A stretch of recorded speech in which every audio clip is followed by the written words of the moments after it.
और आगे बढ़ा सकेंगे। नवी दिल्लीतल्या गेल्या महिन्यात पार पडलेल्या विकसित भारत युवा नेतृत्व संवाद 2026 मध्ये सहभागी झालेल्या देशभरातील युवा नेतृत्वांनी अनेक महत्त्वपूर्ण विचार मांडले।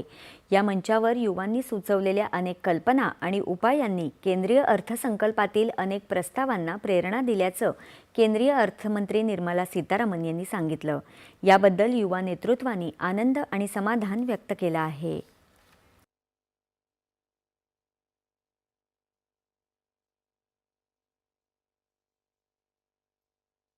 आम्ही जोर दिला होता टुरिस्ट गाईड जे आहे त्यांचा इकोसिस्टम कसा फॉर्मलाइज केला जाऊ शकते आणि आपण बघू शकतो की 10,000 टुरिस्टला एक जोर दिला गेला की त्यांची एक स्पेशलाइज ट्रेनिंग होईल IIM सोबत आणि त्यांना 20 ठिकाणी डिप्लॉय केला जाईल।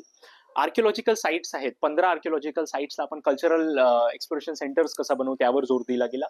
त्यानंतर national destination digital knowledge grid याच्या अंतर्गत जॉब पण नवीन क्रिएट कसे केले जातील कल्चरल इकोसिस्टम मध्ये त्यावर पण जोर दिला गेला। हमारे कुछ आइडियाज जैसे सबसे पहले शी मार्ट्स। हम चाहते थे कि महिलाएं सिर्फ लोन पर काम करने वाली ना रहे बल्कि अपना खुद का बिजनेस खड़ा करें। यूनियन बजट 2026 के शी मार्ट्स पॉलिसी ने हमारे इस आइडियाज को मजबूत बनाने में एक अहम योगदान दिया, जहां सेल्फ हेल्प ग्रुप्स को सीधा बाजार तक पहुंच मिल रही है। ये है भारतीय महिलाओं की ताकत, नीति से जमीन तक का सफर। दूसरा, एग्रीकल्चर और उससे जुड़ी गतिविधियों में महिलाओं का योगदान हो। हमने महिलाओं के नेतृत्व वाली वैल्यू चेन्स की बात की।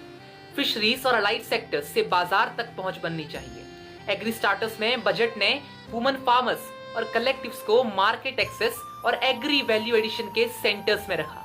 ये सिर्फ खेती नहीं बल्कि गांव की समृद्धि का नक्शा है।